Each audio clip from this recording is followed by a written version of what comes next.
ఏదైతే కట్టబడి ఉన్నావో, దేవునికి ఆయాసకరం ఏదైతే కట్టబడి ఉన్నావో, దేవుని నీ వైపు చూడకుండా దేవుని దుఃఖపరిచే కట్టడంలో నువ్వు ఏ కట్టడంలో కట్టేసి ఉన్నావో, ఆ కట్టులన్నీ యేసు నామములో ఇప్పుడే తెగిపోవును గాక. ఆమేన్. నీ మీద రక్షణ వస్త్రము దేవుడు దయచేయును గాక. ఉల్లాస వస్త్రము దేవుడు దయచేయును గాక. ఇదిగో స్తుతి వస్త్రము దేవుడు దయచేయును గాక. దేవుడే నీ యందు ఆసీనుడై ముందుండి నిన్ను నడిపించును గాక. ఆమేన్. హల్లెలూయా. నడిపిస్తాడు శ్రమలోనైనా, అడుగులు తడబడిన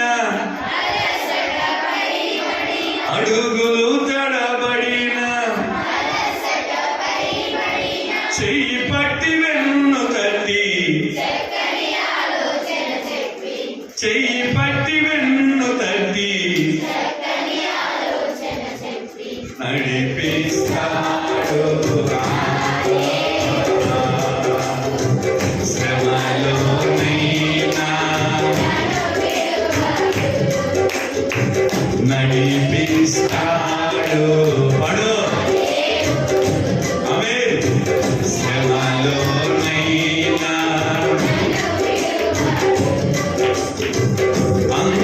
అంధకారమే దారి మోసిన, నిందలే నన్ను కృంగదీసిన.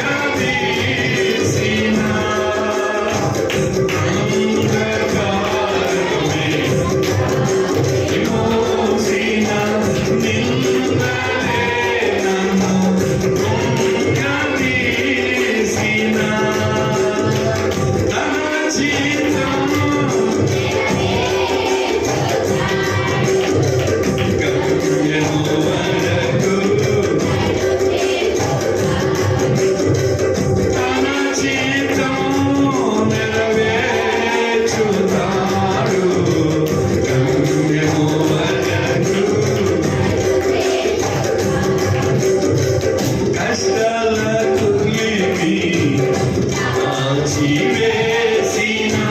శోకాలు గుండెను చీల్చివేసిన,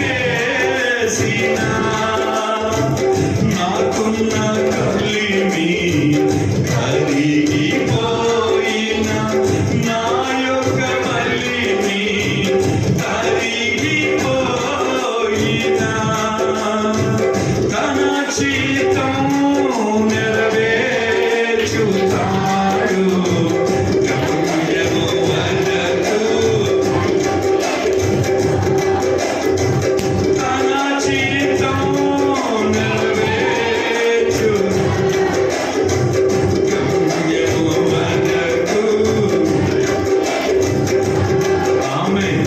నడిపిస్తాడు శ్రమలోనైనా. మత్తయి సువార్త 21వ అధ్యాయం 5వ వచనం చదువుదాం. మత్తయి సువార్త. వాడు అనుకుంటున్నాడు పావు గంట దాటిపోయిందని సెల్ చూస్తున్నాడు. 21 5వ అధ్యాయం. ఇదిగో నీ రాజు సాత్వికుడై గాడిదను పశువు పిల్లనైన ఒక చిన్న గాడిదని ఎక్కి నీ వద్దకు వచ్చుచున్నాడని.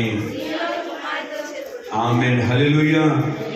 దేవుడు నీ వద్దకు వస్తున్నాడు. సియోను కుమార్తెలారా, ఇదిగో దేవుని మందిరములో ఉన్న నా కుమార్తెలారా, ఈ రోజు దేవుడు నీ వద్దకు వస్తున్నాడు. యోహాను సువార్త 12వ అధ్యాయం 13వ వచనం చదువుదాం. ఇదిగో దేవుడు నీ వద్దకు వస్తున్నాడు అమ్మా, ఇదిగో దేవుడు నీ వద్దకు వస్తున్నాడు. 12వ అధ్యాయం 13వ వచనం యోహాను సువార్తలో. ఖర్జూరపు మంటలు పట్టుకొని, ఖర్జూరపు మంటలు పట్టుకొని అతను ఆయనకి ఎదుర్కొని పోయి, ప్రభు పేరిట వచ్చుచున్న ఇశ్రాయేలు రాజు స్తుతింపబడును గాక కేకలు వేసిరి. సియోను కుమారి భయపడకు, ఇదిగో నీ రాజు గాడి పిల్ల మీద ఆసీనుడై ఉన్నాడు. ఆమేన్. హల్లెలూయా. కుమార్తెలారా, కుమారులారా భయపడొద్దు. ఈరోజు వాక్యము, దేవుని కుమారులారా, కుమార్తెలారా భయపడొద్దు, రాజు నీ యొద్దకు వచ్చుచున్నాడు. ఆమేన్, హల్లెలూయా. ఈరోజు నా రాజు నీ యొద్దకు వచ్చును గాక, నీ దగ్గరికి వచ్చును గాక. నీకు రక్షణ వస్త్రమును దేవుడు దయచేయును గాక, స్తుతి వస్త్రమును దేవుడు దయచేయును గాక, ఉల్లాస వస్త్రము దేవుడు దయచేయును గాక. ఇదిగో నిన్ను చక్కగా దేవుని ఆ యొక్క ఆత్మతో నింపబడి దేవుని సన్నిధిలో నీకు ఒక మంచి ఘనతగా దేవుడు అనుగ్రహించును గాక. ఆమేన్, హల్లెలూయా. నీ రాజు ఈ రోజు నీ దగ్గరికి వస్తున్నాడు. ఏ కుమారి? సియోను కుమార్తెలారా మీ దగ్గరికి వస్తున్నారు. అయితే సియోను కుమార్తెలు ఎలా ఉన్నారు? బైబిల్ చెబుతుంది. యెరూషలేము కుమార్తెలా, సియోను కుమార్తెలా? ఏదైనా ఒకటే, యెరూషలేమైనా సియోను అయినా. అయితే వారు గర్విష్ఠులై ఎడచాచుచు, పులుకుచు, ఓర చూపులు చూచుచు, తమ గాఢ గజ్జలను మ్రోగించుచు,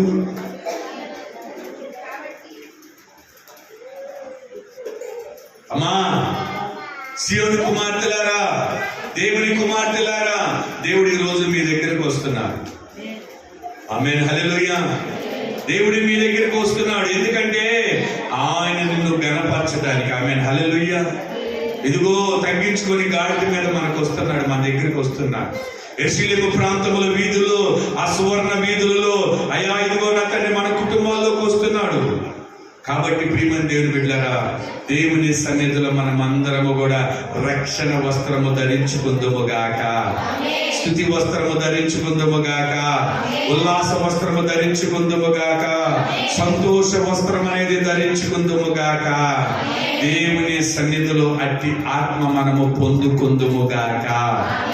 మొట్టమొదటి మాట, ఏ కట్టులైతే ఉన్నాయో ఆ కట్టులన్నీ మీకు తెంపబడును గాక.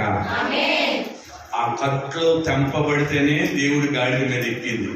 లేకపోతే అది కట్టేసి ఉందనుకో, అది అక్కడ కట్టేసే ఉంటుంది. అర్థం చేసుకోండి. ఆ గ్రామంలో ఆ గాడిద కట్టేసి ఉన్నది. ఆ కట్లు ఉప్పు తీస్తేనే, ఆ కట్లు ఉప్పు తీసుకుంటేనే దేవుడు మన మీదకి వచ్చేది, దేవుని పరిశుద్ధాత్మ మన మీదకి వచ్చేది, ఆశీర్వాదములు మన మీదకి వచ్చేది, మేలులు మన మీదకి వచ్చేది, దీవెనలు మన మీదకి వచ్చేది. ఆ కట్టబడి ఉన్నామా అక్కడే ఉంటాం, దేవుని దగ్గరికి రాము. మన మీద ఎవరు కూర్చోవాలి? ఎన్నిక లేనిది గాడిద. గాడిద ఉన్నాయి. దేనికి పనికి వచ్చింది గాడిద? మోయటానికి, కొంతమంది తినటానికి. అంతేనా? మోయటానికే అది. గుర్రం మీద రావాలన్నా రాజు. అయ్యా రాజు దేని మీద వస్తాడండి? గుర్రం మీద. గాడిద మీద ఎందుకు వస్తాడు? వాళ్ళు వచ్చి అడిగారు కదా. ఎవరాళ్ళు? జ్ఞానులు వచ్చి అడిగారా? హేరోదు రాజుని ఏమని అడిగారు? యూదుల రాజుగా పుట్టినవాడు ఎక్కడ? ఎక్కడ పుట్టాడినా? ఒరే ఒరే ఒరే ఒరే ఒరే పశువుల పాకలో పుట్టడం ఏంటి అంటే, ఇక్కడ అర్థం ఏంటంటే మన కోసమే, మన కోసమే, మన దీనస్థితి చూడటానికి, మన పరిస్థితులను చూడటానికి ఆయన దీనుడుగా, దరిద్రుడుగా, కృపా సత్య సంపన్నుడుగా మన మధ్యలో నివసించడానికి ఆయన 2026 సంవత్సరముల క్రితము ఈ భూమి మీదకి వచ్చి 3.5 సంవత్సరము దేవుని పరిచర్య జరిగించి మన కోసం ఆయన రక్తమును కాచి ఆ సిలువలో మరణమయ్యి, ఆ మరణము ద్వారా మళ్ళీ పునరుత్థానుడై నీతో నాతో ఉన్న దేవుడు. ఆమేన్, హల్లెలూయా. పునరుద్ధానుడై మనందరిలో ఉన్నవాడు. ఆమేన్. ఎక్కడైతే 2-3 కూడి నా నామం పెట్ట ప్రార్థిస్తారో మన మధ్యలో ఉన్నాడు. అందుకని అన్నాడు, నువ్వు దేవుని ఆలయం, నువ్వు దేవుని సొత్తు, దేవుడి నీలో ఉన్నాడు. కాబట్టి ఎక్కడైతే మనము కట్టేసి ఉన్నామో, ఏమా కట్లు ఎక్కడ కట్టబడి ఉన్నామో, దేవునికి విరోధము ఉన్న కట్లన్నీ ఈరోజు తెంపబడును గాక. దేవునికి ఆయాసకరముగా ఉన్న కట్టులన్నీ తెంపబడును గాక. దేవుని దుఃఖపరిచే కట్టులన్నీ ఈరోజు మనము తెంపబడుదుముగాక. అలనాడు పాటలు పాడుతూ ప్రార్థించిన పౌలు శీలల యొక్క ఆ యొక్క కట్లు ఎట్లా తెగిపోయాయో, అంతకు ముందు బంధకాలలో ఉన్న వారి కట్లు ఎలా తెగిపోయాయో, ఈ రోజు మన కట్లు కూడా మనము తెంచుకొని మన కుటుంబంలో దేనికి కట్టబడి ఉన్నారో ఆ కుటుంబంలో కట్లన్నీ కూడా మనమే తెంచుదుముగాక. మరి పురుషులేరి కట్టబడి ఆడిపోయాడు. ఒక్కొక్క పురుషుడు ఒక్కొక్కన్నా ఆడిపోయాడు. సుభాషిని అన్న క్లాతులు ఆడకపోయారు. ఇక ప్రార్థనకి రావాలి కదా, కనీసం ఈస్టర్ పండగ కన్నా. సంపాదితంలో ఏముండదో నేను చెబుతున్నాను. సంపాదన మీద పరిగెత్తేవా, ట్యాక్స్ కట్టాలా. ఎక్కడ కడతారు ట్యాక్స్? చర్చి కట్టరు. ఏడకో చెప్పండి. పడుకున్నాడా? తెరగేసి బాల్డేసి అవతల లేపుకు రావాల్సింది గుట్టు కొట్టుకొని. ఏరి పురుషులు చూడండి, మనకెంత దుఃఖకరంగా ఉన్నారు, ఎంత ఆయాసకరంగా ఉన్నారు. అందుకే మన కట్లు మనం చెప్పుకోవాలా. తర్వాత కట్లు తెంచమన్నారు. ఇంటికెళ్ళి కట్టేసి మామూలుగా తోపేయబాకండి. ఆమేన్, హల్లెలూయా. ప్రార్థన చేద్దాం అందరూ కూడా. పురుషులు వచ్చినట్లుగా మీరు ప్రార్థన చేయమంటాను. ఒక్క పురుషుడు కూడా నడిపించలేకపోతున్నారు. ఒక్కొక్కరైతే వెరైటీగా శనివారం వచ్చి కనపడి వెళ్తున్నారు. ఆ పురుషులు మంచి తెలియగల వాళ్ళు. ఏమ్మా, పురుషులు రావాలా, మందిరానికి రావాలా, మందిరానికి రావాలా, మందిరానికి రావాలా, నడిపించాలి. ఆదివారం పరిగెత్తితే ఏం ప్రయోజనం, నిద్రపోతే ఏం ప్రయోజనం? మనం చేస్తున్న భక్తి మనకు ఆశీర్వాదకరంగా మార్చబడాలి కదా. ఏ సంధ్య ఏడి వెళ్తాడు, నాకు తెలుసుగా. ప్రార్థన చేసుకున్నాం, అందరూ మోకరించారు. ప్రార్థన చేస్తున్నాం. పావులకు 1 గంట ప్రార్థన చేసుకున్నాం. చిన్న ప్రార్థన చేసుకోండి. ఏ కట్టులతో నువ్వు కట్టబడి ఉన్నావో. ప్రార్థన అన్నానా లేదా? అంకులు మాట్లాడితే భయం లేదు. ప్రార్థన అన్నాక ఎవడో శివుల్లో మాట్లాడుకోవద్దు. ఆ పేరుతో నడిపి తెగ నవ్వుతారు శివులని. ప్రార్థన, చిన్న ప్రార్థన చేసుకో. ప్రార్థన చేయి.